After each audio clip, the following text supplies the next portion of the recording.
부산 영도의 겨울은 유난히 차가웠다. 바닷바람이 아파트 창문을 두드리며 비명을 지르듯 흔들렸다. 그 소리에 잠에서 깬 정은아는 한참 동안 천장을 바라보았다. 낡은 커튼 사이로 비치는 새벽빛이 흐릿했다. 오늘은 언니의 기일이었다. 15년 전 언니 정혜라는 교통사고로 세상을 떠났다. 그날 이후 은하는 언니의 납골당 근처에도 가지 않았다. 그 이유를 아는 사람은 단 한 명뿐이었다. 언니가 남긴 조카 서율. 은하는 두 손으로 이불을 쥐며 깊게 숨을 들이켰다. 오늘까지만 버티자. 그리고 다시는 그곳으로 가지 말자. 그녀는 그렇게 다짐했지만 마음 한구석에서 들려오는 목소리가 있었다. 은하야, 나 좀 만나러 와. 그건 어젯밤 꿈속에서 들은 언니의 음성이었다. 언니는 여전히 환하게 웃고 있었고 그 옆엔 10살쯤 되어 보이는 서율이 있었다. 꿈에서 깨어났을 때 은하는 그때처럼 손이 떨리고 있었다. 주방에서는 커피포트가 끓어오르고 있었다. 은하는 컵을 들며 손목에 오래된 상처 자국을 바라보았다. 그건 서율이 사라지던 날 생긴 상처였다. 10살이던 서율이 학교 끝나고 바로 집에 올게요라고 말했던 그날, 그 아이는 끝내 돌아오지 않았다. 그때부터 은하의 인생은 멈췄다. 경찰, 방송, 전단지 수많은 방법을 써봤지만 소식은 없었다. 결국 사람들은 은하를 아이를 잃어버린 고모가 아니라 조카를 제대로 지키지 못한 죄인으로 바라봤다. 그녀는 서울로 이사했고 이름을 바꾸고 직업을 바꾸고 모든 기억을 지우려 했다. 하지만 이상하게도 올해 들어 언니의 목소리가 다시 들리기 시작했다. 은하야, 우리 서율이가 널 기다리고 있어. 은하는 결국 버스 정류장으로 향했다. 영도의 매서운 바람이 얼굴을 스쳤다. 그녀는 버스 창문에 비친 자신의 얼굴을 바라보았다. 피곤하고 초췌하고 40대의 눈가에는 깊은 그늘이 져 있었다. 버스가 산길을 돌 때마다 15년 전 그날의 장면이 떠올랐다. 언니의 장례식, 울음을 멈추지 못하던 어린 자신, 그리고 무표정하게 서 있던 경찰의 얼굴. 아이의 흔적이 마지막으로 확인된 곳은 초량역 근처입니다. 그 말 이후 모든 게 희미해졌다. 버스는 봉안당 근처에 멈췄다. 푸른 하늘원, 여기서 내리시면 돼요. 기사의 목소리가 들렸지만 은하는 쉽게 일어나지 못했다. 심장이 터질 듯 뛰었다. 그녀는 천천히 봉안당으로 걸었다. 회색 건물 외벽엔 바닷소리 대신 매서운 고요가 맴돌았다. 문을 밀자 향 냄새가 코끝을 스쳤다. 천장의 불빛은 따뜻했지만 그 안의 공기는 차가웠다. 정혜란 1977-2010. 오래된 사진 속 언니는 여전히 웃고 있었다. 그 옆에 어린 서율과 함께 찍은 사진 한 장이 있었다. 사진 속 은하는 그 아이의 손을 꼭 잡고 있었다. 하지만 지금 그 손은 사라지고 없었다. 은하는 조용히 무릎을 꿇었다. 언니나 아직도 그날을 잊지 못해. 그녀의 목소리가 떨렸다. 서율이는 찾을 수가 없었어. 그때 내가 조금만 빨리 나갔더라면, 조금만 더 기다렸더라면. 그녀는 손바닥으로 얼굴을 가렸다. 눈물이 손가락 사이로 흘렀다. 그 순간 뒤에서 발자국 소리가 났다. 탁, 탁, 탁. 누군가가 천천히 다가왔다. 은하는 뒤를 돌아봤다. 한 남자가 서 있었다. 낯선 얼굴. 그러나 어딘가 익숙했다. 혹시 정은아 씨 맞으세요?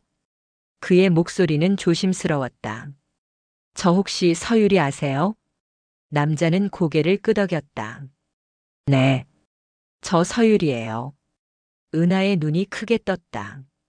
그녀의 손에서 향이 떨어졌다. 그 불씨가 바닥에 부딪히며 꺼졌다. 그날 밤 바람이 더욱 거세졌다. 봉안당의 불빛이 꺼지고 은하는 여전히 자리를 떠나지 못했다. 꿈인지 현실인지 분간할 수 없었다. 하지만 한 가지는 분명했다. 15년 동안 멈춰있던 시간이 이제 다시 움직이기 시작했다는 것. 정은아는 그 자리에 얼어붙은 듯 서 있었다. 눈앞의 남자는 낯설었지만 그의 눈동자 속에는 분명 서율의 흔적이 있었다. 그날 10살짜리 소년의 눈에서 봤던 유약한 빛. 지금은 성인의 얼굴에 남아 있었다. 무슨 말이에요? 은하의 목소리가 갈라졌다. 서유리는 15년 전에 사라졌어요. 남자는 잠시 고개를 숙였다. 맞아요. 저도 그날 기억이 잘 안 나요. 그런데 꿈에서 계속 이곳이 나왔어요. 그리고 어떤 여자가 이곳에 가면 내가 잃어버린 게 있다고 말했어요. 은하는 숨을 삼켰다. 그 말은 어젯밤 언니가 꿈속에서 자신에게 했던 말과 똑같았다. 그 여자가 혹시 이름을 말했나요? 아니요. 다만 엄마라고 불렀던 것 같아요. 봉안당 안에 정적이 흘렀다. 벽에 놓인 수많은 영정사진이 서로를 바라보는 듯 했다. 은하는 떨리는 손으로 그의 팔을 붙잡았다. 정말 서율이 맞아요? 내가 키우던 그 아이. 남자는 잠시 망설이다가 조용히 셔츠 안쪽에서 펜던트를 꺼냈다. 은하의 숨이 멎었다. 작은 금속 펜던트 안에는 희미한 사진 한 장이 들어 있었다. 어린 시절의 은하와 언니, 그리고 그 사이에 웃고 있는 서율. 은하의 손끝이 떨렸다. 그걸 어디서? 이건 제 기억이 시작된 순간부터 목에 걸려 있었어요. 고아원에서도 입양된 뒤에도 절대 놓을 수가 없었어요. 이걸 보면 가슴이 두근거렸어요. 그리고 이상하게도 이 여자가 꿈에 계속 나왔어요. 그가 손가락으로 사진 속 언니를 가리켰다. 이 사람이 제 엄마죠? 은하는 대답하지 못했다. 눈물이 흘러내렸다. 그녀는 떨리는 손으로 사진을 쓰다듬었다. 그래, 맞아. 내 엄마야. 그리고 나는. 그녀는 끝내 말을 잇지 못했다. 밖에서는 비가 내리기 시작했다. 해안가 특유의 비 냄새가 봉안당 안으로 스며들었다. 비 소리에 섞여 멀리서 파도 소리가 희미하게 들렸다. 은하와 서율은 봉안당 밖의 벤치에 앉았다. 비를 피할 수 있는 곳이었지만 찬 공기가 온몸을 감쌌다. 그동안 어디 있었어요? 은하의 목소리는 낮았다. 그날 학교 끝나고 어디로 갔는지 기억나요? 서율은 눈을 감았다. 가끔 번쩍이는 불빛이 보여요. 누군가 절차에 태웠던 것 같아요. 그리고 그 다음은 병원이었어요. 경찰이 와서 제 이름을 물었는데 저는 아무 말도 못했어요. 아무 기억도 없었어요. 그럼 입양된 건? 그 후에 서울로 보내졌어요. 미국으로 갈 뻔했지만 서류 문제로 안 됐대요. 그래서 한국에서 자랐어요. 하지만 언제나 무언가를 잃었다는 기분이 들었어요. 그리고 올해 꿈에서 누군가가 절 부르기 시작했어요. 은하는 그 말을 들으며 고개를 숙였다. 그건 내 엄마야. 혜란 언니가 널 부른 거야. 그녀는 비를 맞으며 하늘을 올려다봤다. 언니는 널 정말 사랑했어. 그날 사고가 나지 않았다면 너는 지금도 여기 있었을 거야. 잠시 침묵이 흘렀다. 서율은 주머니에서 낡은 편지를 꺼냈다. 이건 혹시 은하 이모가 쓴 거 아니에요? 은하는 놀라며 그것을 받아들었다. 봉투에는 서율이에게라고 적혀 있었다. 자신의 필체였다. 이걸 어디서 구했어요? 제가 자라던 고아원 창고에서요. 누가 오래전에 두고 간 편지라며 주셨어요. 은하는 손끝으로 봉투를 쓰다듬었다. 오래된 종이는 눅눅하고 가장자리가 해졌다. 그녀는 천천히 봉투를 열었다. 안에는 삐뚤빼뚤한 글씨로 이렇게 적혀 있었다. 서율아, 고모가 미안하다. 내가 사라진 게 내 탓이란 걸 매일 생각한다. 하지만 꼭 기억해줘. 누가 뭐래도 넌 사랑받았던 아이야. 은하의 눈에서 눈물이 쏟아졌다. 그녀는 편지를 꼭 쥐며 흐느꼈다.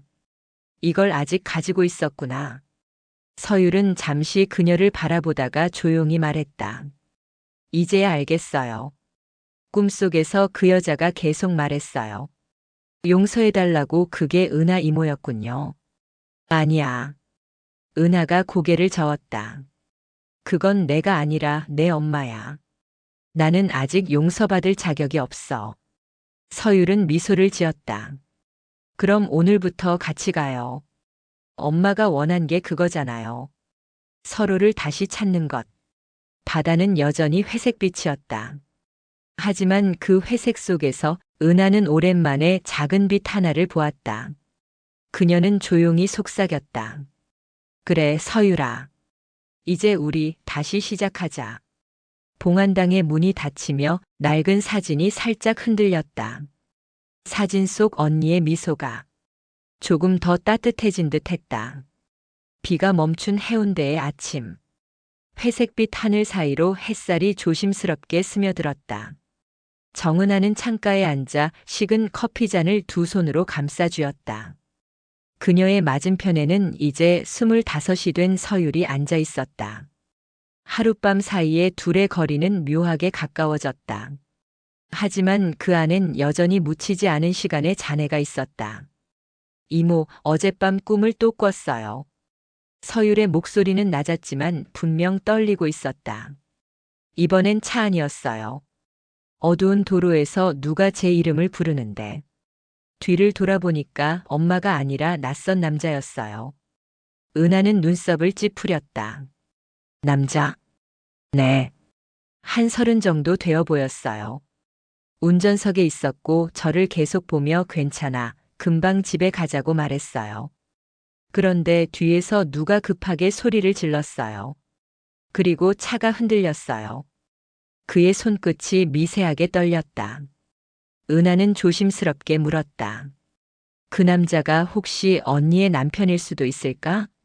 모르겠어요. 얼굴이 희미해요. 그런데 차 안에서 이상한 냄새가 났어요. 기름 냄새 같기도 하고 바닷물 냄새 같기도 했어요. 은하는 그 말을 듣자 심장이 세차게 뛰었다. 그녀의 기억 속에도 비슷한 장면이 있었다. 그날 저녁 언니의 남편 박진우는 급한 외근이 있다며 차를 몰고 나갔다. 그 후로 연락이 끊겼다. 사고 소식이 들려온 건 그날 밤 영도항 근처였다. 언니는 차 안에서 숨졌지만 남편은 실종되었다. 그리고 그날 서율도 사라졌다. 서율아. 은하는 침을 삼켰다. 혹시 그때 차 안에 내 아버지도 있었던 건 아닐까? 서율은 한참 동안 대답하지 않았다. 대신 창밖의 바다를 바라봤다. 잔잔한 파도 위로 갈매기 한 마리가 날아갔다. 그의 눈동자에 바다의 반짝임이 스쳤다.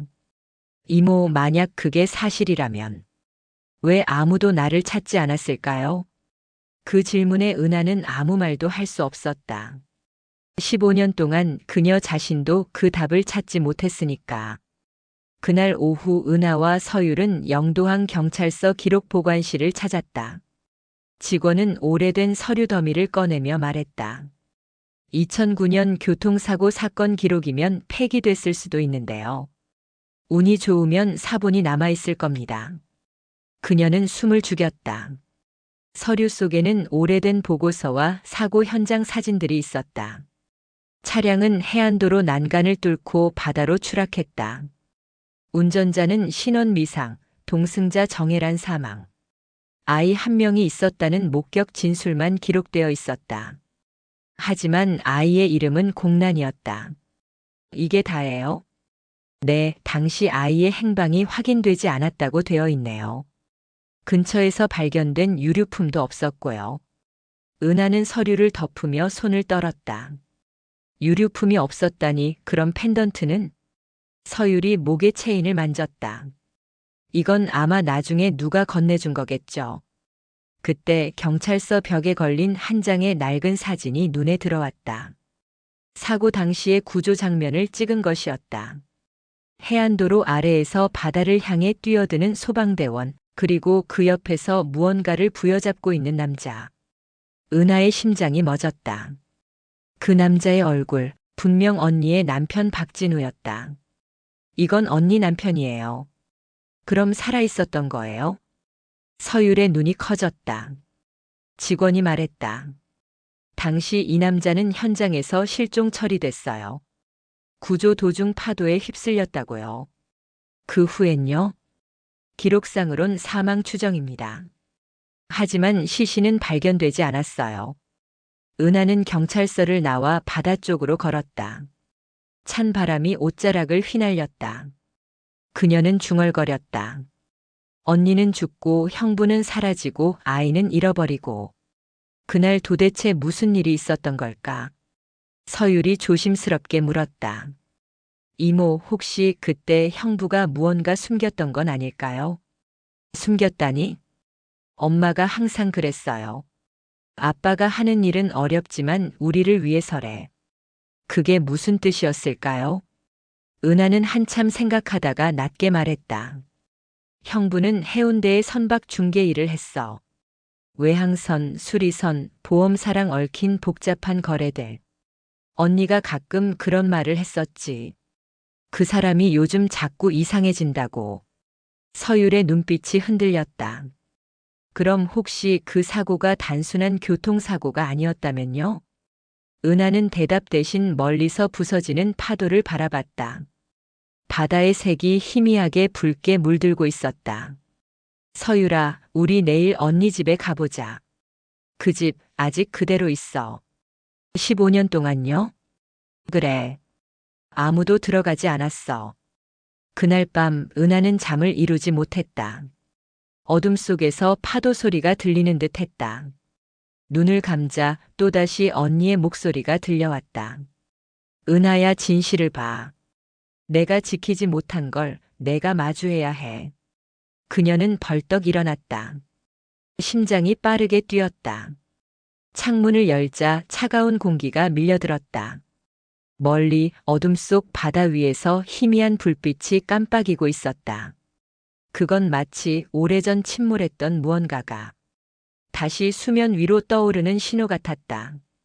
은하는 떨리는 손으로 전화를 걸었다. 서율아, 내일 아침 일찍 준비해. 우리가 알아야 할 게 아직 남아있어. 그리고 그 새벽 영도항 부두 근처의 한 낡은 창고에서 낯선 남자의 그림자가 움직였다.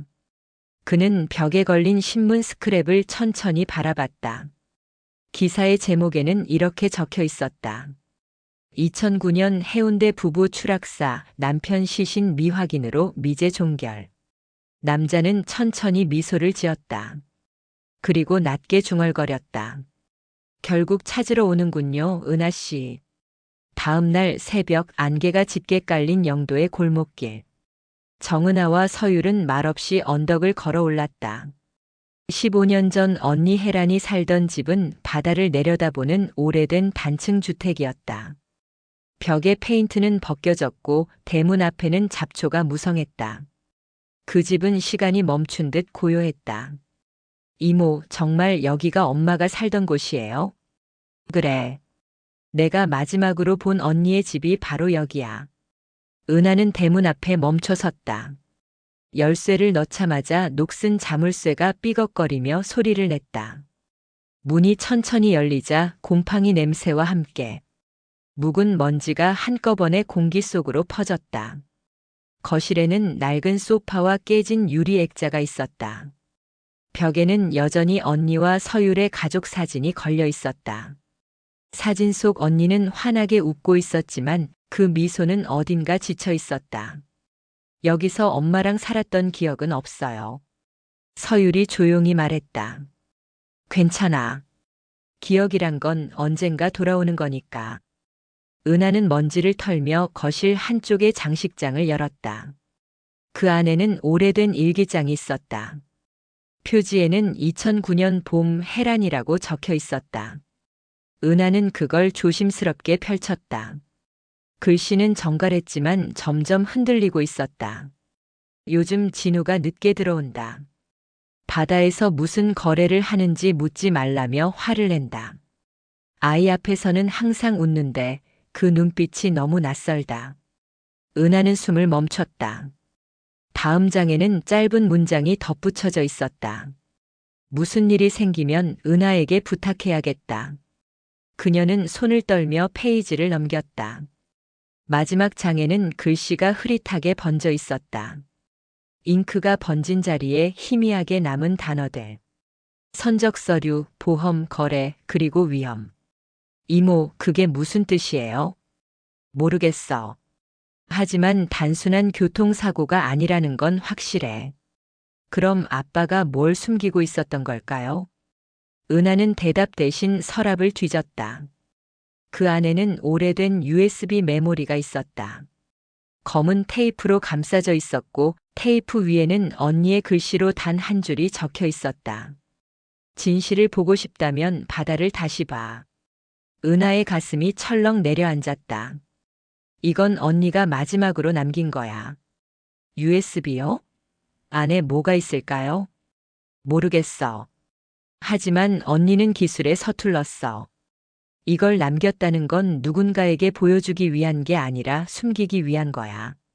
서율은 주위를 둘러봤다. 이모, 누가 이걸 찾으러 올 수도 있지 않을까요? 그럴지도 몰라. 어제 누군가 우리를 지켜보는 느낌이 있었어. 은하는 잠시 창밖을 내다봤다. 골목 아래 검은 SUV가 조용히 서 있었다. 운전석에는 누군가의 그림자가 어른거렸다. 이모, 저 사람. 모르는 척해. 지금은 여길 빨리 나가자. 은하는 USB를 가방 깊숙이 넣었다.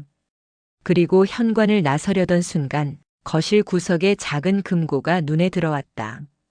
비밀번호 자물쇠가 달린 오래된 금고.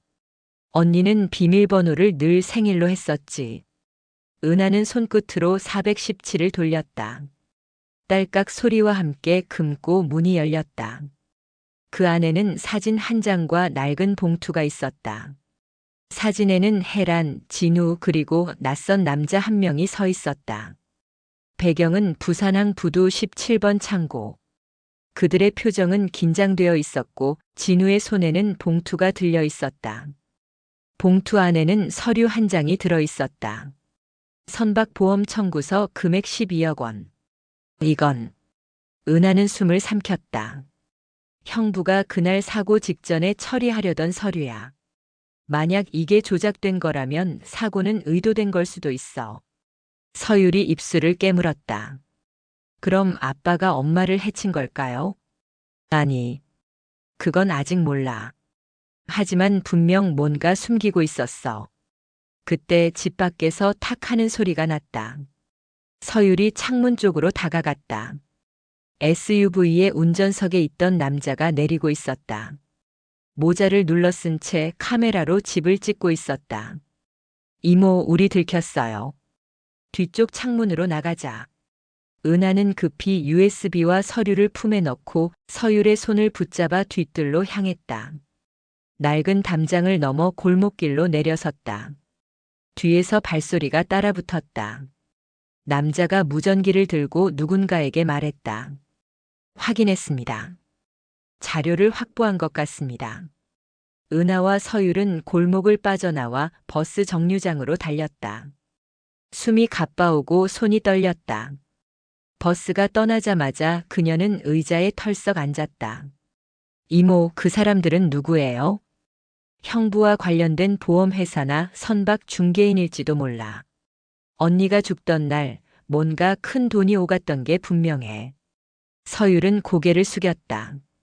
그럼 엄마는 그걸 알아버린 거예요? 그래서 죽었을 가능성이 높아. 은하는 창밖의 바다를 바라봤다. 이제 파도 소리가 단순한 물결이 아니었다. 그건 마치 15년 동안 감춰진 진실이 서서히 드러나기 시작하는 신호 같았다. 밤이 되자 그들은 모텔 방에 숨었다. 은하는 USB를 컴퓨터에 꽂았다. 화면에는 비디오 417이라는 파일 하나가 있었다. 그녀는 숨을 고르고 클릭했다. 화면 속에는 선박 위에 CCTV 영상이 재생되었다. 언니 혜란이 선착장에 서 있었다. 그녀의 얼굴은 불안했고 누군가에게 전화를 걸고 있었다. 진우, 제발 그만해. 이건 잘못된 일이야. 지금 돌아서면 다 끝이야, 혜란아. 돈보다 사람을 지켜야지. 카메라가 흔들렸고 남자의 손이 혜란을 밀쳤다. 비명, 그리고 화면이 꺼졌다. 서율의 얼굴이 하얗게 질렸다. 이모 지금 그 사람 아빠였어요. 은하는 입술을 꽉 물었다. 형부가 언니를. 그녀의 손이 마우스를 떨어뜨렸다. 화면은 꺼졌지만 방 안에는 여전히 혜란의 목소리가 울리는 듯 했다. 은하야, 내가 진실을 봐야 해. 은하는 눈을 감았다. 그리고 조용히 말했다. 그래, 언니. 이제 나도 더 이상 피하지 않을게. 그 시각 영도항 부두 어딘가. 검은 SUV의 남자는 무전기를 들고 말했다. 자료 확보 실패. 하지만 대상이 움직이기 시작했습니다. 뒤에서 다른 목소리가 대답했다. 괜찮습니다. 진실은 바다 밑에 있습니다. 우리가 만든 그 사고처럼. 남자는 창밖의 파도를 바라봤다. 그 바다는 여전히 어두웠고 모든 비밀을 품은 채 잠들어 있었다. 부산항의 공기는 비릿하고 무거웠다. 회색 하늘 아래 바다와 구름이 하나로 섞여 있었다. 정은아와 서율은 낡은 창고 번호를 찾으며 부두를 따라 걸었다. 여기야 17번 창고. 은하가 입술을 깨물며 말했다. 그곳은 15년 전 언니 혜란이 마지막으로 찍힌 장소였다.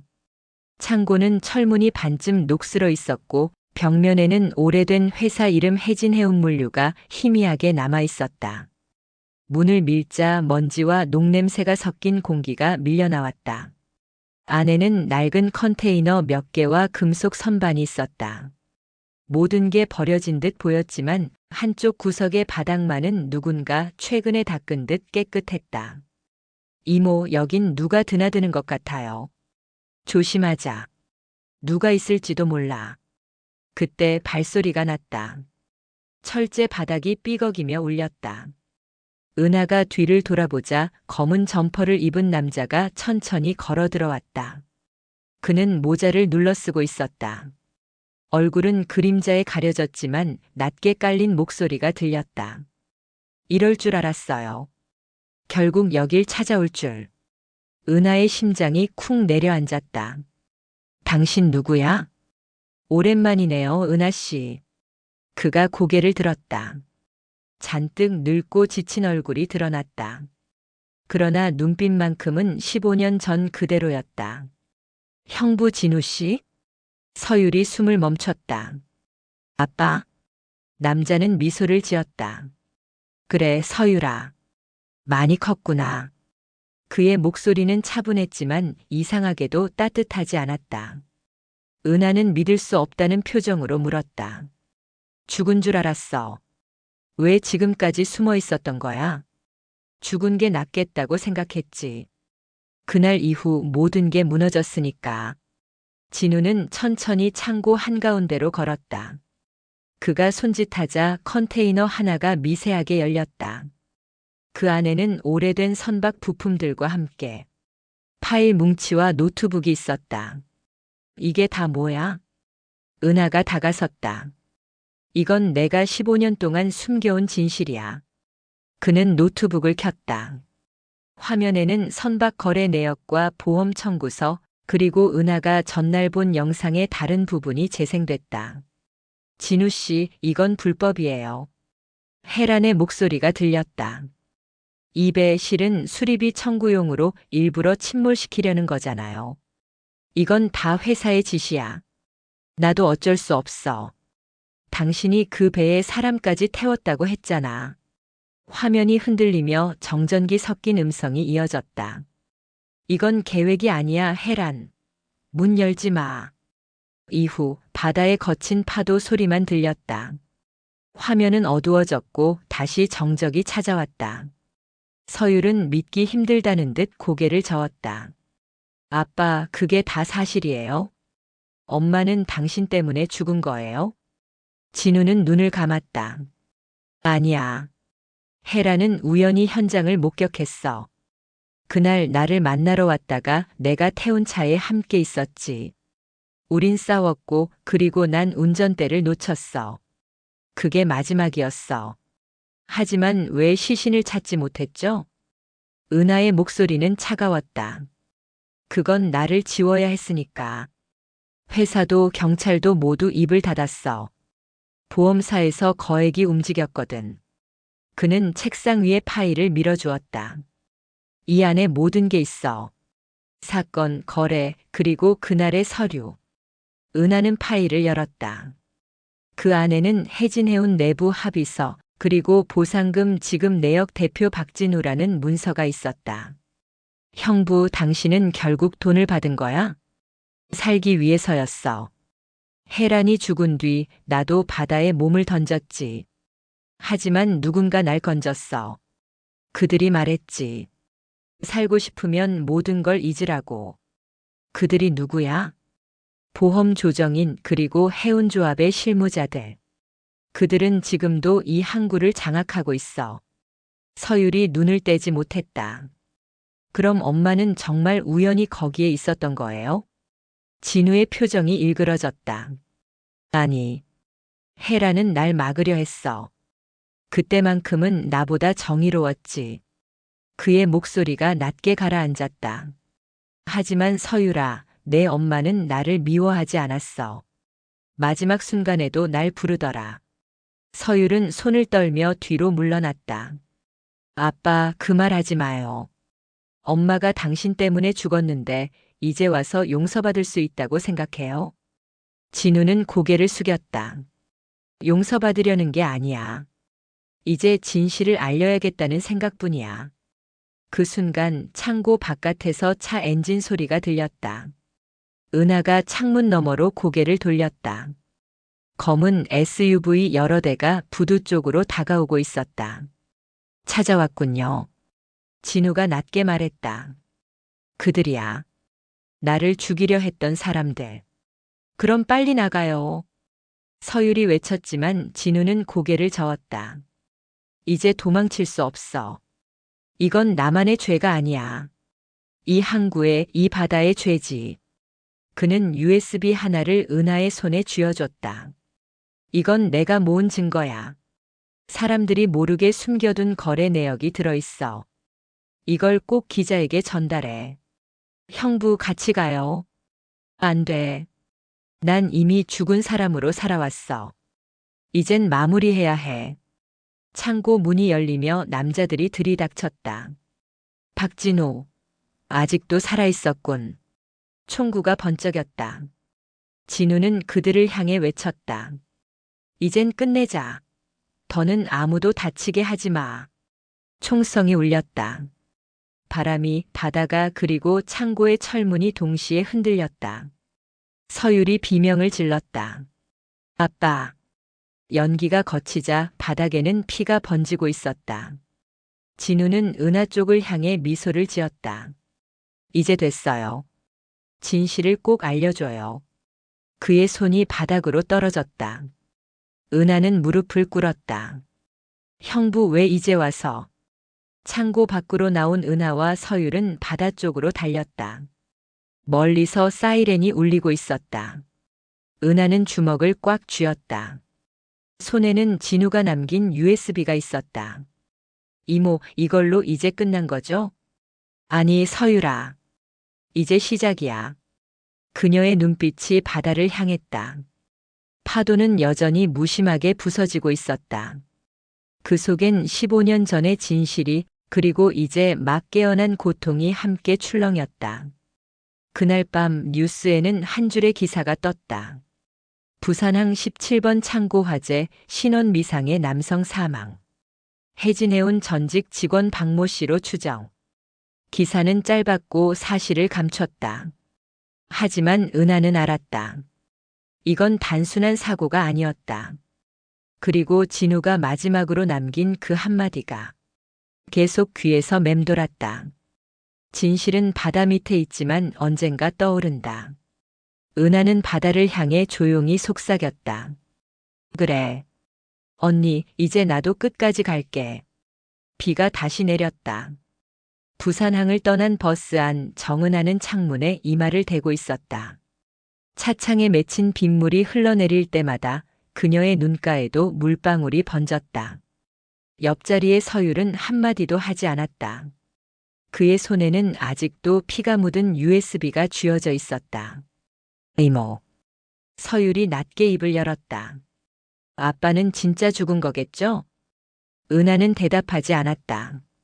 창밖으로 스쳐 지나가는 항구 불빛만 바라봤다. 그 빛이 눈앞에서 흔들렸다. 그 사람은 이미 오래전에 죽은 거야, 서율아. 다만 오늘에서야 스스로 끝냈을 뿐이지. 버스는 어둠 속으로 달렸다. 차 안의 엔진 소리만이 두 사람 사이의 침묵을 메웠다. 이튿날 두 사람은 부산 시내의 한 모텔에 몸을 숨겼다. 은하는 노트북을 꺼내 USB를 꽂았다. 이 안에 뭐가 있는지 정확히 봐야겠어. 폴더 안에는 수십 개의 문서와 영상이 있었다. 선박 보험 사기, 허위 거래, 뇌물 수수 내역. 그 안에는 혜진 해운뿐 아니라 공무원과 경찰 관계자들의 이름도 적혀 있었다. 은하는 숨을 삼켰다. 이건 단순한 해운 사고가 아니야. 한 도시 전체가 묶여있는 사건이야. 서율이 모니터를 바라보며 물었다. 그럼 이걸 어디에 넘겨야 해요? 경찰? 언론? 경찰은 이미 연루돼 있을 가능성이 커. 언론도 믿을 수 없어. 우린 조용히 움직여야 해. 그녀는 검색창에 해운 비리 전문 기자를 입력했다.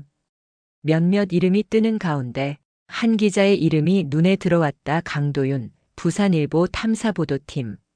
그는 과거 해운 조합 부패 사건을 폭로한 적이 있었다. 은하는 결심하듯 말했다. 이 사람을 찾아가자. 그날 오후 그들은 부산일보 사옥 근처 카페에서 강도윤 기자를 기다렸다. 기자는 검은 코트를 입은 채 나타났다. 정은하 씨 맞죠? 전화 받았어요. USB에 뭔가 있다고요? 네. 그 안에는 혜진 해운의 불법 거래 증거가 들어있어요. 15년 전 제 언니가 그 일로 죽었어요. 기자는 잠시 그녀의 눈을 바라봤다. 15년 전 혹시 부산항 부부 추락사 사건 말씀이십니까? 맞아요. 그 사건의 진실을 세상에 밝혀야 해요. 은하는 USB를 내밀었다. 이걸 공개하면 위험해질 수도 있어요. 하지만 더 이상 숨기고 싶지 않아요. 기자는 조심스레 USB를 받아 노트북에 꽂았다. 화면 속 자료들을 훑어보던 그의 얼굴이 서서히 굳었다. 이건 그냥 해운 비리가 아니네요. 여기 나온 인물들 중엔 현직 의원도 있습니다. 그는 잠시 생각하다가 낮게 말했다. 이건 바로 공개하면 안 돼요. 내일 새벽 신문사 내부 서버에 올려두면 자동으로 보도될 겁니다. 그때까지 조용히 계세요. 기자님, 그럼 우리도 안전한 건가요? 기자는 미묘한 미소를 지었다. 이런 일에 안전은 없습니다. 다만 진실은 오래 숨지 못하죠. 밤이 깊었다. 카페를 나선 두 사람은 숙소로 돌아왔다. 은하는 잠들지 못했다. 머릿속엔 진우의 마지막 말이 맴돌았다. 진실은 바다 밑에 있지만 언젠가 떠오른다. 그녀는 노트북 화면을 바라봤다. USB 폴더에 이상한 파일 하나가 눈에 들어왔다. 러코드 417. mp3. 그녀는 마우스를 움직여 클릭했다. 녹음 음성. 진우 씨, 이번 일은 끝났습니다. 사고는 자연사로 처리될 겁니다. 단 가족은 사라져야 해요. 무슨 말이죠? 부인은 너무 많이 알아버렸습니다. 아이도 함께 처리하세요. 은하는 몸을 떨었다.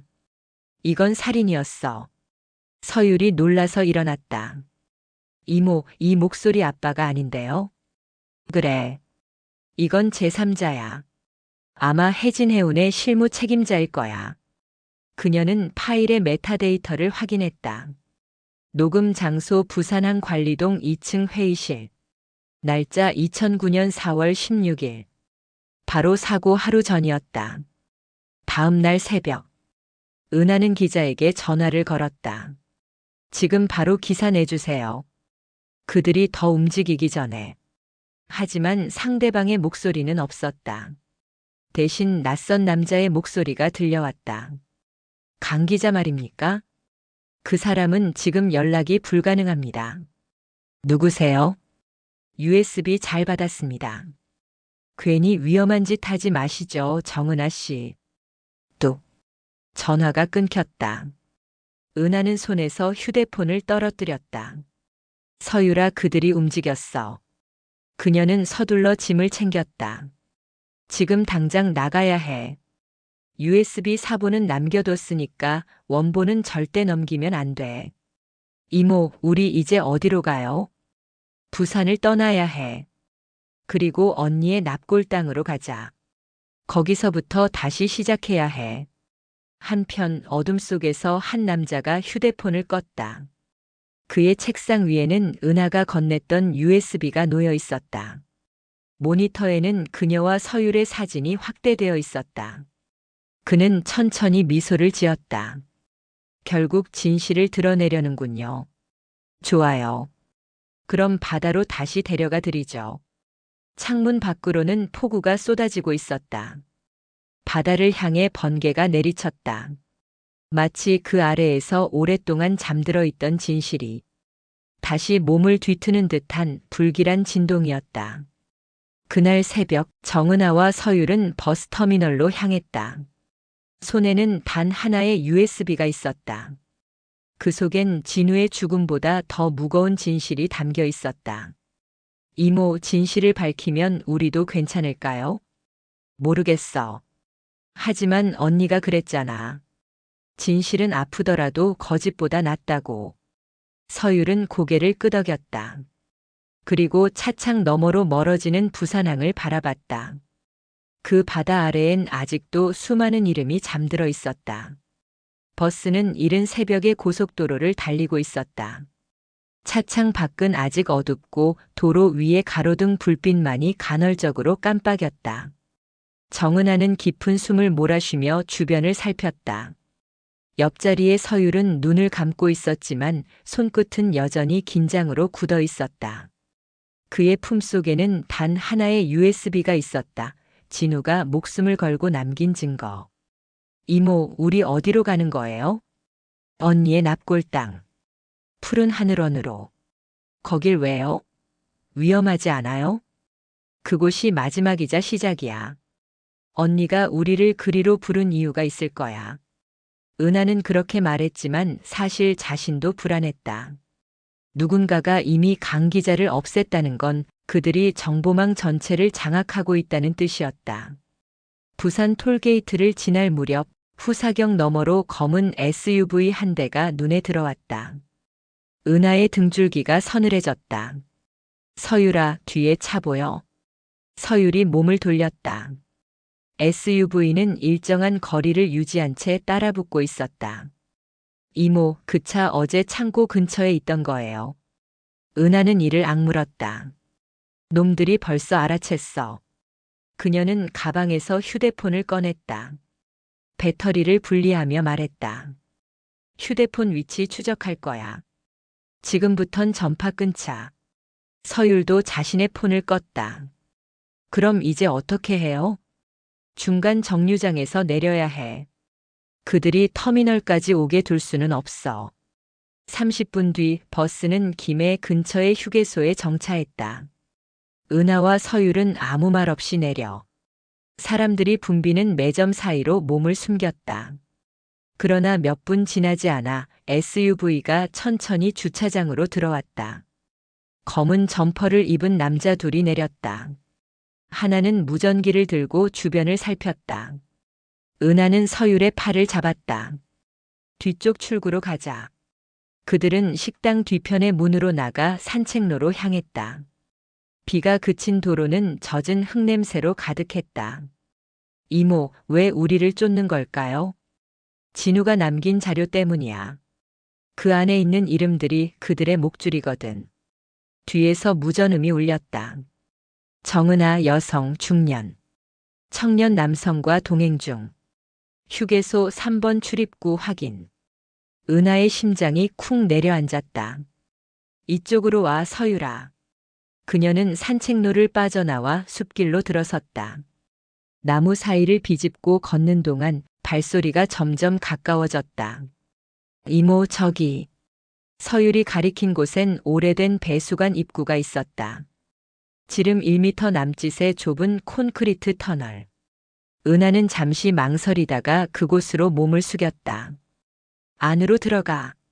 두 사람은 진흙에 젖은 손으로 기어 들어갔다. 터널 안은 어둡고 축축했고 공기마저 무거웠다. 뒤쪽에서 발소리가 점점 커졌다. 분명 이쪽으로 갔어. 나무 사이로 빠졌다. 손전등 불빛이 터널 입구를 비췄다. 서율이 숨을 죽였다. 은하는 그의 어깨를 감싸며 낮게 속삭였다. 조용히 해. 들키면 끝이야. 시간이 한참 흐른 뒤 발소리와 목소리가 멀어졌다. 은하는 그제야 숨을 내쉬었다. 한참 후 그들은 배수관 끝으로 나왔다. 앞에는 버려진 마을 도로가 이어져 있었다. 이모, 우리 이제 어떡해요? 남쪽으로 가자. 버스 노선 말고 시골길 따라. 그들은 해가 저물 무렵이 되어서야 산 아래 작은 마을의 버스 정류소에 도착했다. 정류소 유리창에는 푸른 하늘원 OKM라는 표지판이 붙어 있었다. 드디어 다 왔네. 은하가 숨을 몰아쉬며 말했다. 오늘 밤만 버티면 돼. 서율은 조용히 그녀를 바라봤다. 그의 눈에는 공포보다도 결의가 서려 있었다. 이모, 이제 도망치지 말아요. 이건 우리만의 문제가 아니에요. 엄마가, 아빠가, 그리고 우리가 짊어져야 할 거잖아요. 은하는 그의 말에 고개를 끄덕였다. 그래. 이번엔 끝까지 가보자. 밤이 깊었다. 두 사람은 납골당 인근에 버려진 창고에서 몸을 숨겼다. 은하는 USB를 꺼내 손에 쥐었다. 이 안에 있는 데이터, 그들은 절대 세상에 나오는 걸 원하지 않을 거야. 그녀는 조심스럽게 파일 하나를 열었다. 그 안에는 해운조합 이사진의 비밀 녹취록이 있었다. 낯선 남성의 음성이 흘러나왔다. 부산항 17번 구역 사고는 계획대로 됐습니다. 보험금은 분산 송금 중입니다. 문제는 여자가 살아있었던 거야. 걱정 마세요. 그 여자는 결국 바다로 돌아갔습니다. 은하는 몸을 떨었다. 그녀는 노트북을 덮으며 말했다. 서율아, 이제 확실해. 언니는 단순한 희생자가 아니야. 누군가 의도적으로 그녀를 없앤 거야. 서율이 이를 악물었다. 그럼 그 자들이 아직도 이 근처에 있겠네요.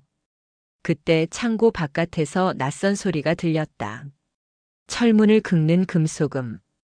누군가가 자물쇠를 따고 있었다. 이모, 들었어요? 은하가 고개를 끄덕였다. 뒤쪽 창문으로 나가.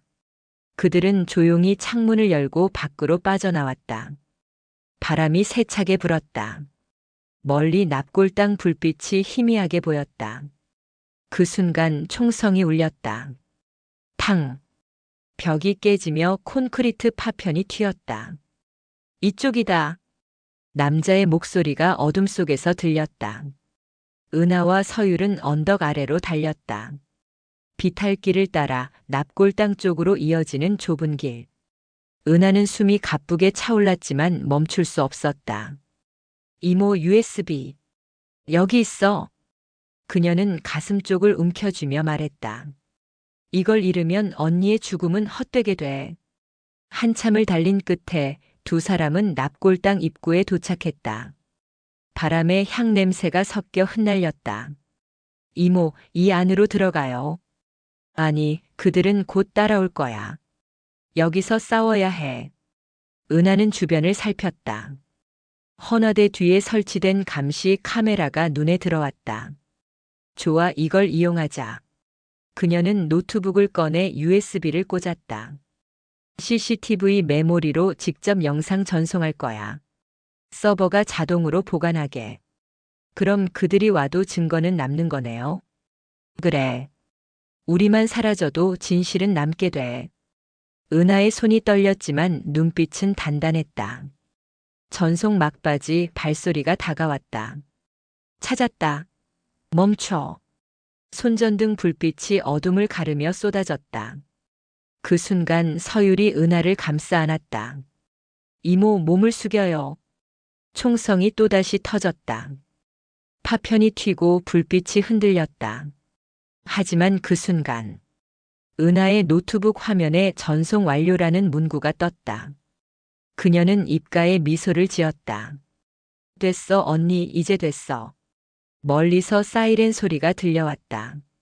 누군가 신고를 한 모양이었다. 총을 든 남자들이 당황하며 뒤로 물러났다. 철수해. 경찰이 온다. 그들이 사라진 뒤 은하와 서율은 바닥에 주저앉았다. 숨이 거칠었고 눈앞은 어지러웠다. 이모, 이제 끝난 거죠? 아니. 은하는 고개를 들었다.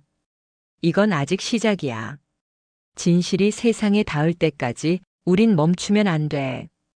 그녀의 시선이 봉안당 위의 하늘을 향했다. 구름 사이로 달빛이 비쳤다. 그 빛은 마치 누군가의 손길처럼 은하의 어깨 위를 부드럽게 감쌌다. 은하야, 잘했어. 바람이 스쳤다. 그건 분명 언니의 목소리였다. 다음 날 아침 부산 전역이 술렁였다. 뉴스 속 화면에는 낯익은 장소가 비쳤다. 푸른 하늘원 납골당. 기자들은 어젯밤 미확인 영상이 공개됐다고 보도했다. 그 영상 속엔 해운조합 간부들의 대화, 그리고 15년 전 사고의 조작 장면이 고스란히 담겨 있었다. 드디어 나왔구나. 정은아는 텔레비전을 바라보며 중얼거렸다. 방 한켠엔 피로한 얼굴의 서율이 있었다. 이모, 사람들 반응 봤어요? 실시간 검색어가 전부 그 사건이에요. 그래도 방심하긴 일러. 진실이 드러나면 그만큼 감추려는 자들도 움직이니까. 그녀의 말이 끝나기도 전에 휴대폰이 울렸다.